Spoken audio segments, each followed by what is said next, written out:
بسم اللہ الرحمن الرحیم۔ صرف 5 منٹ کا مدرسہ قرآن و حدیث کی روشنی میں 10 ربیع الثانی۔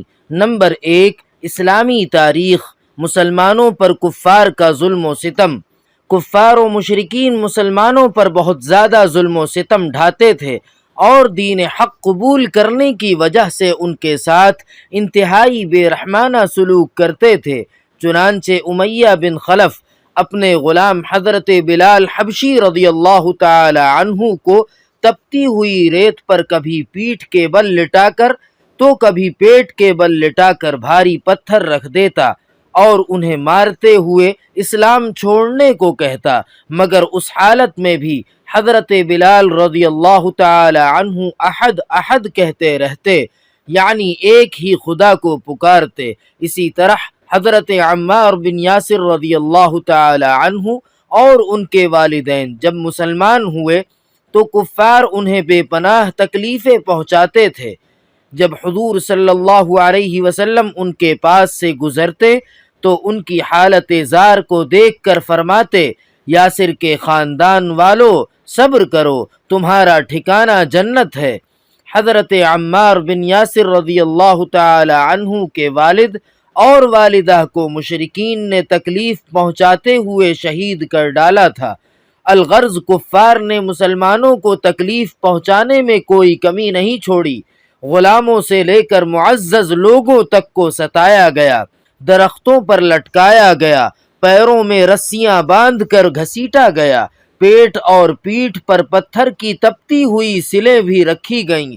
غرض ہر طرح مسلمانوں کو ظلم و ستم کا نشانہ بنایا گیا، مگر صحابہ کرام کو ایمان سے نہیں ہٹا سکے۔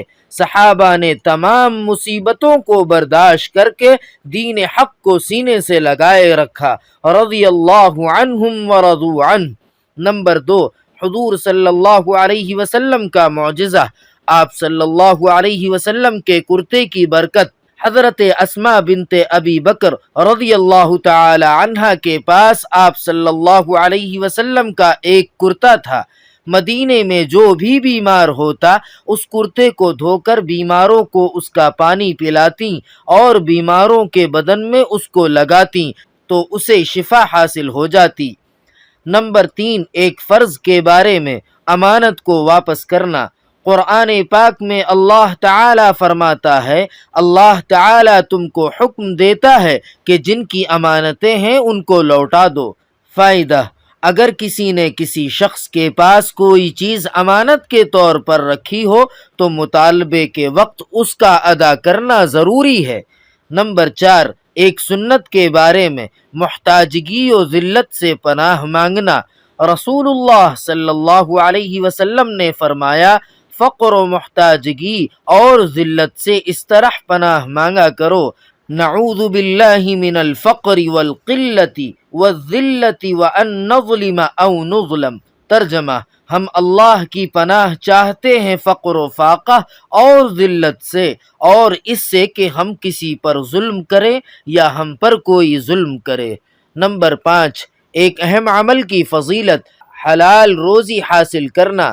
رسول اللہ صلی اللہ علیہ وسلم نے فرمایا، جس نے حلال روزی کھائی اور سنت کے مطابق عمل کیا اور لوگ اس کے ظلم سے محفوظ رہے تو وہ جنت میں داخل ہوگا۔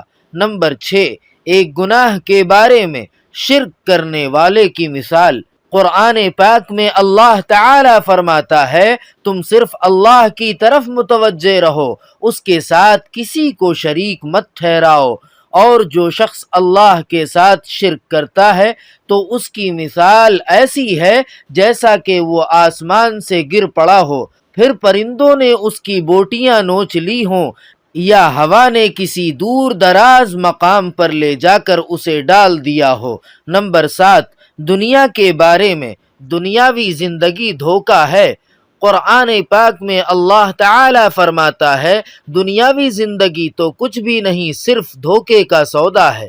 فائدہ: جس طرح مال کے ظاہر کو دیکھ کر خریدار پھنس جاتا ہے، اسی طرح انسان دنیا کی چمک دمک سے دھوکہ کھا کر آخرت سے غافل ہو جاتا ہے۔ اسی لیے انسانوں کو دنیا کی چمک دمک سے ہوشیار رہنا چاہیے۔ نمبر 8، آخرت کے بارے میں۔ قیامت کس دن قائم ہوگی؟ رسول اللہ صلی اللہ علیہ وسلم نے فرمایا، تمہارے دنوں میں افضل دن جمعے کا دن ہے۔ اسی روز حضرت آدم علیہ السلام کو پیدا کیا گیا، اسی روز ان کا انتقال ہوا، اسی روز سور پھونکا جائے گا اور اسی روز قیامت قائم ہوگی۔ نمبر 9، طب نبوی سے علاج۔ نظر بد کا علاج۔ ایک شخص کو نظر لگ گئی تو رسول اللہ صلی اللہ علیہ وسلم نے اس کے سینے پر ہاتھ مار کر یہ دعا فرمائی: اللہم اذہب عنہ حرہا وبردہا ووصبہا۔ ترجمہ: اے اللہ، اس کی گرمی، اس کی ٹھنڈک اور تکلیف کو دور کر دے۔ چنانچہ وہ شخص ٹھیک ہو کر کھڑا ہو گیا۔ نمبر 10، نبی صلی اللہ علیہ وسلم کی نصیحت۔ رسول اللہ صلی اللہ علیہ وسلم نے فرمایا، جب تم میں سے کسی کا کھانا آ جائے اور اس کے پیروں میں چپل ہو تو اس کو نکال دے، اس لیے کہ یہ پیروں کے لیے راحت بخش ہے اور سنت بھی ہے۔ خلاصہ: چپل جوتے اتار کر کھانا کھانا چاہیے۔ سبحان ربک رب العزت عما یصفون وسلام علی المرسلین والحمد للہ رب العالمین۔